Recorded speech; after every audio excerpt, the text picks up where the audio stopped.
E essa base que mostra aqui nessa imagem agora, retrata muito bem sobre isso, sobre a base é mercantilizada, mas o topo é exclusivo.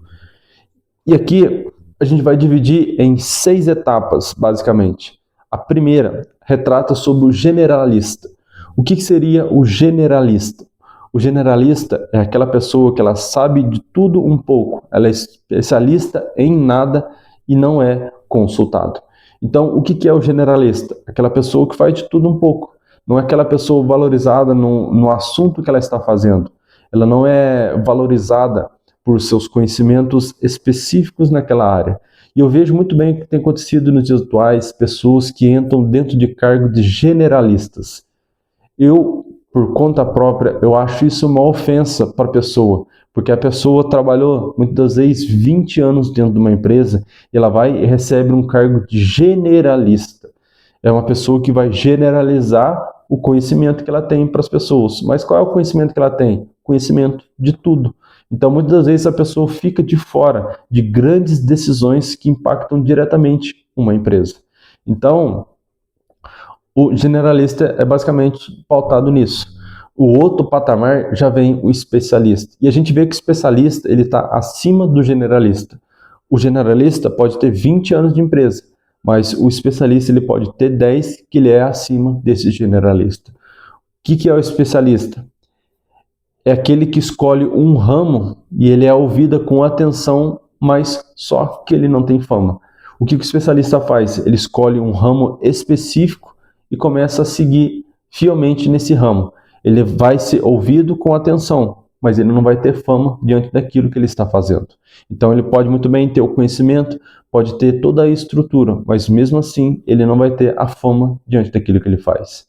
Por outro lado, vem agora a autoridade, um patamar menor com poucas pessoas que estão sobre aquele patamar.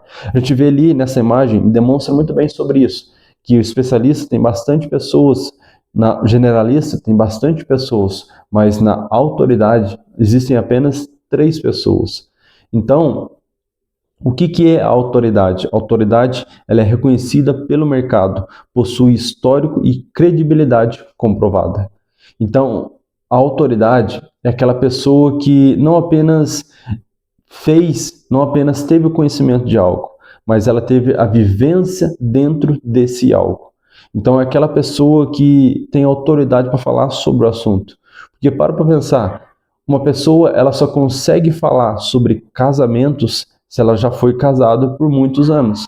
Aquela pessoa só consegue falar sobre relacionamentos se ela já relacionou com muitos anos com a mesma pessoa. Então não é relacionar com várias pessoas, mas aquela pessoa que relacionou com uma pessoa durante muitos e muitos anos. Então ela tem a autoridade para falar sobre aquele assunto.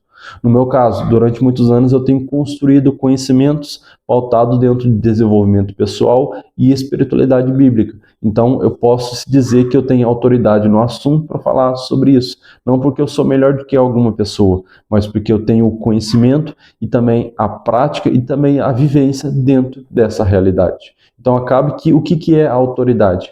Autoridade é aquela pessoa que basicamente ela respira isso 24 horas por dia. Então ela só pensa naquilo que ela dedicou muitos anos da sua vida. Por outro lado, a celebridade, que é um patamar ainda maior, que é um patamar que existem poucas pessoas também, que é o famoso o ponta de uma fama superar o nicho. Por exemplo, apresentador vendendo carne. Então, o que é a celebridade? É aquela pessoa que ela está chegando perto de um patamar elevado acima de tudo. Então, o que ele tem? Ele tem o prestígio e a fama. É como se fosse, entre aspas, uma pré-fama. É aquela pessoa que tem reconhecimento, ela tem um pouquinho de autoridade, tem um pouquinho também de especialista naquilo que ela está fazendo, que é a divulgação daquela mensagem. Então, a gente pode ver que a celebridade ela é muito bem reconhecida por isso, porque ela não apenas fez, mas também vivenciou por muitos anos. Por outro lado, a quinta etapa, a celebridade mais autoridade. Ali vai unir essas duas coisas, celebridade e autoridade. O que é? O auge humano. Dita o comportamento do mercado, o que vender e o que vão comprar. Então, a celebridade mais a autoridade, ela vai ditar como o mercado vai reagir, como vai ser o comportamento do mercado. Ela vai ditar para as pessoas inconscientemente o que ela vai vender e o que as pessoas vão comprar. Por isso que muitas vezes é usado a figura de famosos, figuras de celebridades, de pessoas de autoridade em assuntos para divulgar campanhas, para aparecer muitas das vezes nas redes sociais, na internet e também na televisão, porque aquelas pessoas, elas são não só celebridades, mas elas são autoridades no assunto ao qual eles estão fazendo. O exemplo disso, a gente vê muitas pessoas fazendo propaganda, como Celso Portiolli, que é não só apenas uma celebridade, mas uma autoridade na divulgação daquilo que ele está fazendo. E o último patamar, que é o sexto, que é considerado a estrela. A estrela, a gente pode entender como aquela pessoa que ela não é esquecida por outras pessoas ao longo dos anos.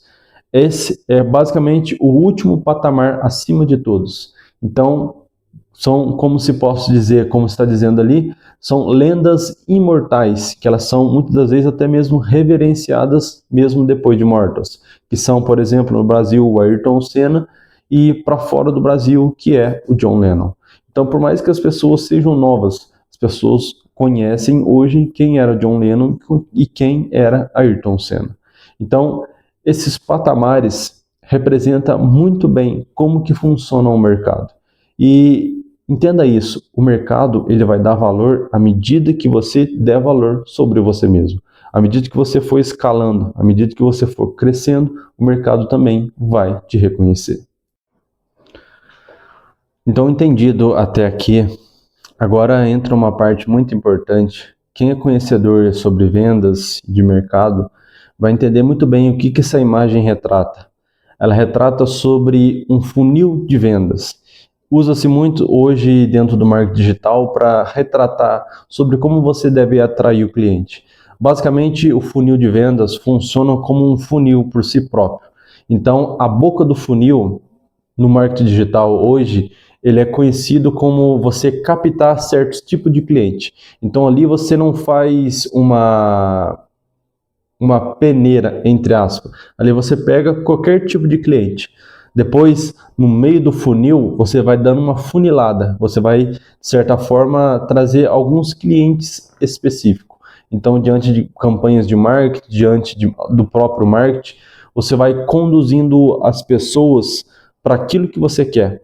E depois, lá no final do funil, lá sim estão os seus verdadeiros clientes. Porque ali são pessoas que realmente não são curiosos. Elas querem realmente comprar o seu produto.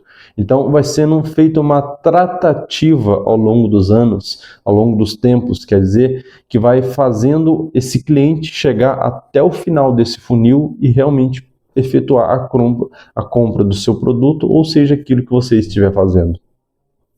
E aqui, nessa imagem, diante daquilo que a gente já está falando, fala sobre o sacrifício do espaço em troca da densidade. O que representa essa boca desse funil? Ali representa, então, um mercado amplo. Então, é onde todos tentam competir. Então, você para pensar hoje. Se você, por exemplo, quer entrar dentro de um mercado que vende, por exemplo, rações para cachorro, e é um mercado amplo, um mercado onde muitas pessoas já estão dentro daquele mercado. Então você vai ser apenas mais um dentro daquele mercado. Então acaba que ao invés de você ter um diferencial, você acaba se transformando mais um dentro daquele mercado. Ao contrário, se você afunilar esse mercado, o que você vai fazer? Você vai buscar uma área de atuação, que é um segmento específico dentro do mercado que você escolheu.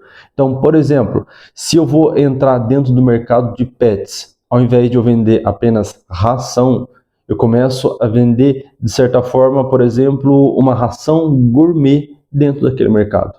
Então, por exemplo, se não existe ainda esse mercado dentro desse nicho de pet, então você vai, de certa forma, entrar dentro de um segmento específico. Porque o que muitas pessoas fazem hoje? Por exemplo, quando se sai do ensino médio, o que muitas pessoas vão fazer ou é engenharia de produção, ou é administração, ou muitas das vezes até mesmo que é curso de gestão de RH, que é o de recursos humanos. Então, são basicamente as 3 áreas que muitas pessoas quando acabam a faculdade, quando acabam, quer dizer, o ensino médio.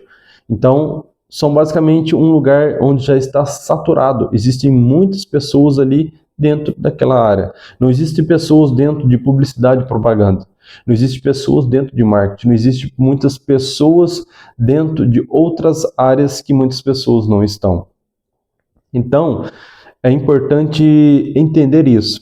Diante do ato que você estiver vendendo ou até mesmo querendo anunciar alguma coisa, você tem que segmentar o seu mercado. Não é apenas seguir de acordo com aquilo que você acha. Depois que você segmentou um mercado específico, você segmentou dentro daquele mercado que você quer, você entra dentro de um nicho. E ali já está chegando perto do topo final, que ali você vai afunilando ainda mais o funil. Então você abre mão da maioria para dominar a minoria.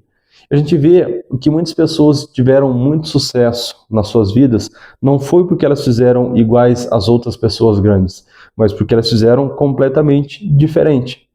Porque, para pensar comigo, se você pega o exemplo de Geraldo Rufino, que foi uma pessoa que venceu na vida, ele poderia fazer igual às outras pessoas, mas o que ele fez? Ele fez um desmanche de peças de caminhão, que era uma coisa completamente inovadora que não tinha por aqui. Então, a gente vê que ele inovou dentro desse mercado. Ao invés dele fazer igual às outras pessoas, ele faz completamente diferente. E nisso ele consegue, então, nichar aquele mercado. Então, assumindo a capacidade da pessoa tirar um nicho, dela se envolver dentro de um nicho de um mercado, ela começa então a chegar na melhor das etapas que ela pode alcançar, que é do avatar, conforme você vê nessa imagem, que é o que? A pessoa fictícia exata, que é o nome, profissão, dores, precisão cirúrgica. O que eu quero dizer com isso? O avatar, ele é conhecido como aquela pessoa única. Então, conforme eu falei no caso do Geraldo Rufino, ele é uma pessoa que ele é conhecida hoje, então, como, se não é uma das maiores, não é a maior, uma das talvez das maiores desmontadoras de peças que vendem de caminhão. Então, que é a GR Diesel, se não me engano. Então, a gente vê que ele conseguiu entrar dentro de um mercado amplo, que é dentro do mercado de desmanche. Não se contentando com isso, ele foi entrando dentro de áreas de desmanche. Então, ao invés dele ficar apenas dentro de uma área, comprar apenas sucatas de caminhão, ele começou a desmontar peças e vender essas peças. E por aí vai, porque eu não conheço muito bem sobre o mercado ao qual ele está, mas o que eu sei basicamente isso é sobre isso.